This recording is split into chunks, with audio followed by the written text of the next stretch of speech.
Imagine strolling through its bustling streets, gazing up at Buckingham Palace, wandering through the grandeur of Hyde Park. Did you know that much of this iconic landscape, from the posh streets of Mayfair to the bustling heart of Belgravia, bears the imprint of a single family? Our story begins way back in the year 1066, a date etched in the annals of English history.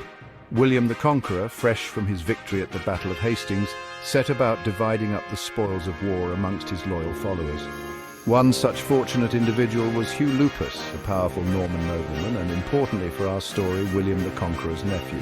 Lupus was granted vast swathes of land across England, including a rather significant chunk in the west of London. This land, sparsely populated at the time, would later become the heart of the Grosvenor Empire. The name Grosvenor itself wouldn't appear for a couple of centuries. It came from the family's ancestral home in Normandy, France. They were gros veneurs, meaning great hunter, a title that hinted at their status and influence. Over time, the Grosvenors, like shrewd landowners throughout history, expanded their holdings through a combination of strategic marriages and cunning acquisitions. These weren't your average real estate deals. We're talking about land grabs on a grand scale, slowly but surely piecing together a property portfolio that would be the envy of kings.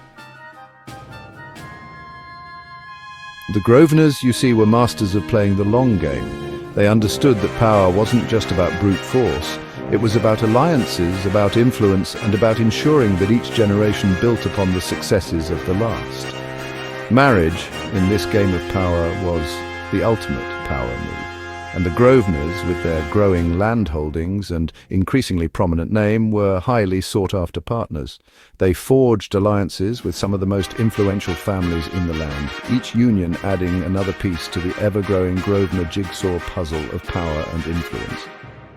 One such marriage in the 17th century would prove particularly fortuitous. Mary Davies, heiress to a rather substantial estate in Middlesex, an area that included what we now know as Mayfair and Belgravia, became the wife of Sir Richard Grosvenor. Now, this wasn't some dusty old farmland we're talking about. This was prime real estate, strategically sandwiched between the City of London and the royal seat of power at Westminster. Fast forward to the 19th century, the Victorian era, a time of unprecedented growth and change in London. The city was bursting at the seams, its population exploding with people flocking from across the country in search of work and opportunity. The Grosvenors, now firmly established as major players on the London scene, found themselves sitting on a gold mine. Their land, once rural outskirts, was now prime real estate. Enter the first Duke of Westminster, a man who would come to define the Grosvenor family's impact on Victorian London. A shrewd businessman with a keen eye for opportunity, he recognized the potential of his family's holdings. Under his leadership, the Grosvenors embarked on an ambitious building program, transforming their sprawling estates into the elegant streets and grand squares that we associate with London today. Mayfair became synonymous with luxury and exclusivity, its grand townhouses snapped up by the city's elite. Belgravia, with its stately white stucco terraces and prestigious garden squares, became a haven for the wealthy and influential.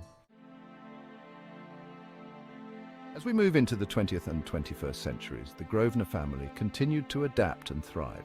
Their legacy is not just in the bricks and mortar of London's most prestigious neighbourhoods, but in their ongoing influence in urban development and philanthropy.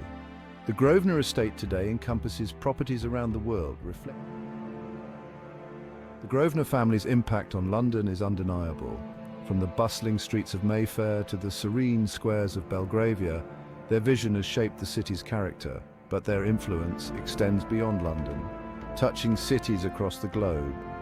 Their story is one of adaptation, foresight, and a relentless pursuit of excellence.